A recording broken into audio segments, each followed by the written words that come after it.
Keyboard shortcut to insert the emoji in the Android Studio view.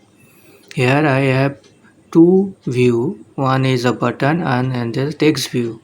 Now if I want to insert in the text view emoji in the text view, then select where in the text where I have to insert the emoji.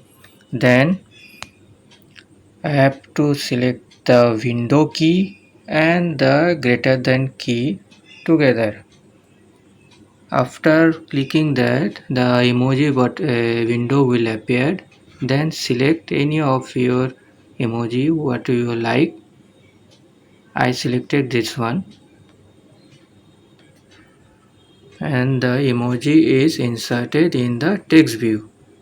To do same in the button, I have to select the text of the button and then the window and the greater than key again.